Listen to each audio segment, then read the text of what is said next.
Good morning students, मैं भी IAS बन सकता हूँ सीरीज में आप सभी का स्वागत है।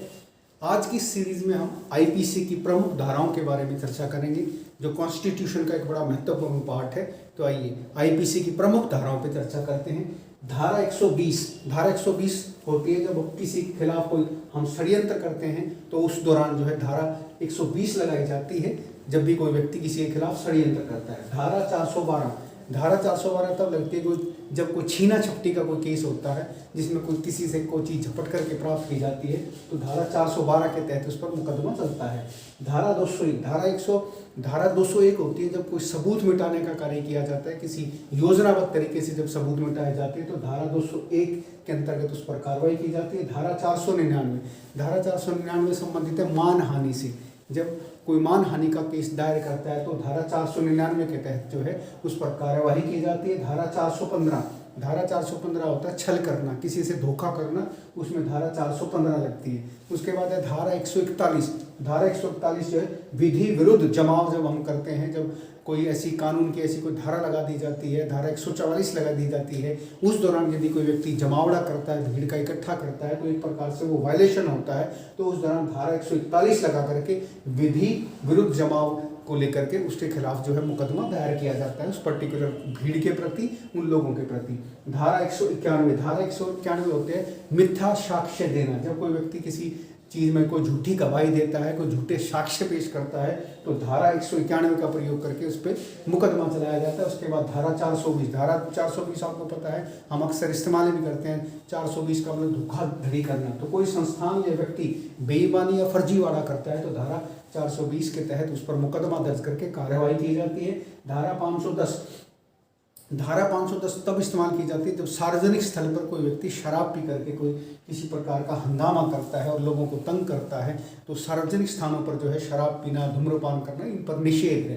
तो धारा 510 के तहत जो है ऐसे व्यक्ति पर कार्रवाई की जाती है। धारा 295 होती है धार्मिक स्थल को तोड़ने या अपमान करने पर धारा 295 का इस्तेमाल किया जाता है। धारा 279 खराब ड्राइविंग और दूसरों की जान खतरे में डालने पर जो है धारा 279 का इस्तेमाल किया जाता है। इसलिए खराब ड्राइविंग और ना ध्यान रखना किसी का और दूसरे की जान खतरे में डालने पर इस धारा का इस्तेमाल करके मुकदमा दर्ज किया जाता है। उसके बाद धारा 140 होती है अवैध हथियार रखना, जिससे जान का खतरा होने की संभावना रहती है।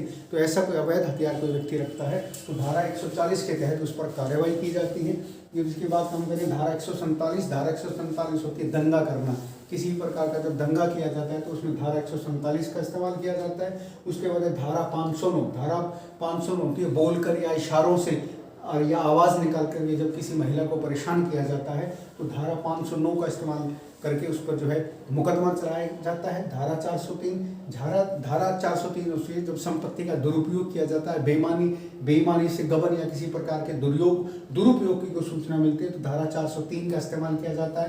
धारा 402 डकैती करने के प्रयोजन से जब कुछ लोग एकत्र होते हैं तो धारा 402 का इस्तेमाल किया जाता है। धारा 401 चोरों के गिरोह का होने के कारण से जो दंड की व्यवस्था की जाती है धारा 401 लगा कर की जाती है।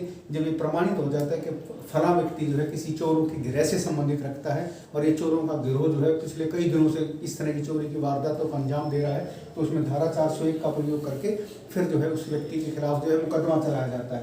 धारा 400 होता है डाकुओं की टोली होने का जब कोई संदेह होता है, डाकुओं की टोली होने का जब कोई संदेह हो जाता है तो उसके लिए जो दंड निर्धारित किया जाता है उसमें धारा 400 लगाई जाती है। ये बड़ी महत्वपूर्ण आईटी सेक्शन की धाराएं हैं। आईटी एक्ट सेक्शन 66, 153, 295 आईपीसी के अनुसार यदि कोई व्यक्ति सोशल मीडिया जैसे व्हाट्सएप है, फेसबुक है, आपका ट्विटर है आदि पर हिंदू देवताओं का मजाक उड़ाता है, हिंदी देवी देवताओं की तस्वीरों को गलत पोस्ट करता है, विवादित पोस्ट डालता है, तो आप उसका स्क्रीनशॉट लेकर के उसके खिलाफ एफआईआर करा सकते हैं। तो ये जो एफआईआर कराई जाती है वो आईटी एक्ट सेक्शन 66, 153A और 295 आईपीसी के अनुसार कराई जाती है। तो स्टूडेंट्स, मैं समझता हूँ ये आईपीसी की बड़ी प्रमुख धाराएं हैं जो हमारे दैनिक जीवन में काफ़ी उपयोग में आती हैं। अगर हमें इन आईपीएस की आईपीसी की इन धाराओं का यदि हमें थोड़ी जानकारी रहती है तो हमें थोड़ा सा कानून को समझने में कौन सी दफ़ा के तहत कौन सा मुकदमा दर्ज किया जाता है, ये एक आम जानकारी जो है सामान्य नागरिक को भी होनी चाहिए। तो मैंने संविधान के अंतर्गत इन आईपीसी की धाराओं को शामिल करने का मेरा पर्पज़ ही ये था ताकि आपको आईपीसी की प्रमुख धाराओं के बारे में पता लगे और किस मुकदमे में किस अपराध के अंदर कौन सी आईपीसी की धारा लगती है, या एक आम आदमी को भी पता रहे और स्टूडेंट को भी पता रहना चाहिए। क्योंकि अक्सर परीक्षाओं में खासतौर से जुडिशरी की परीक्षाएं होती हैं और भी दूसरी आपकी जो आईएएस की परीक्षाएं भी होती हैं, उनमें भी अक्सर कई बार आईपीसी की कोई प्रमुख धारा के बारे में पूछ लिया जाता है। तो इस उद्देश्य से मैंने ये 2 सीरीज़ बना करके आपको सेंड की हैं। इसमें काफ़ी सारी धाराओं के बारे में बताया गया जो परीक्षा की दृष्टि से बहुउपयोगी है। अगले किसी वीडियो में कॉन्स्टिट्यूशन की एक नई सीरीज़ लेकर के मैं आपसे फिर रूबरू होता हूँ। तब तक के लिए धन्यवाद।